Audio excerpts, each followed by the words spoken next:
back. This is Govern America. I'm Darren Weeks. Our website is governamerica.com, and you can check out friendsofscience.org. That's Dr. Tim Ball's website as well. We're visiting with Professor Ball, and we're talking about ClimateGate and the so-called science behind global warming. And Dr. Ball, I don't know if you remembered where you were. I'll let you pick up your thoughts. Yeah, I'm one of those people that was fortunately blessed with students could ask questions, but I could pick up where I was talking about.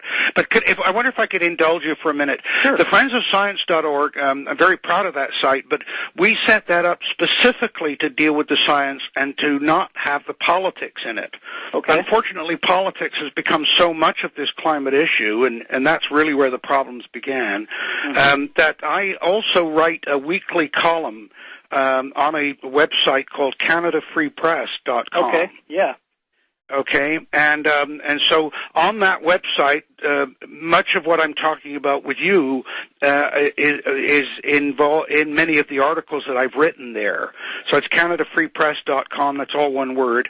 So they can get the science in a way that they can understand it at friendsofscience.org, but they can get the political machinations. Take on it. Yeah. Yeah.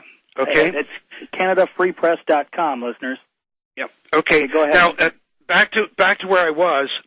We were talking about the terms of reference that Morris Strong set up, right? And this should have raised flags immediately, but of course nobody was really paying any attention at that time, except people like Gore that saw a career opportunity with this. But one of within the IPCC, there is something called the Summary for Policymakers. Okay, now there are three groups, and you've got this argument, oh, well, this is the consensus, the majority of scientists. Well, there were 2,500 people on the IPCC, but most of them were simply bureaucrats appointed by their government. They were not scientists. There were very, very few scientists, and I think after Lindzen and Lancy left, probably less than 7 or 8 of them that knew about climate science. Wow. And by the way, all of those people that you see on the CRU, the hacked files, were also controlled the IPCC. Okay? So these weren't just ordinary academics is what we're talking about here. No. These people controlled. See, that's one of the arguments that the head of the IPCC has made is that, well, the IPCC is such a democratic and robust organization where scientists can come together and debate and stuff. So, if a few scientists get out there and get a little bit weird on us, it's not really going to affect the overall process. No, that's absolute rubbish. And that's from Pachauri, who is the current chairman.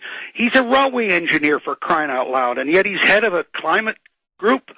And he's gone off the tracks, obviously, that's for sure.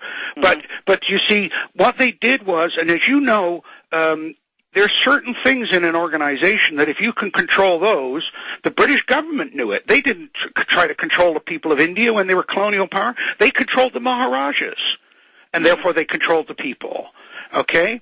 So when you look at the IPCC reports, the 4 things that these people control very closely. We've got to go to another break here. Yeah, we're going to have the top of the hour break here. Okay. 4 things that they controlled. Yeah, I'll come back to that. No problem. Right there. Stay with us, folks. Hour number 3 of Govern America is about to begin with Dr. Tim Ball. Don't go away.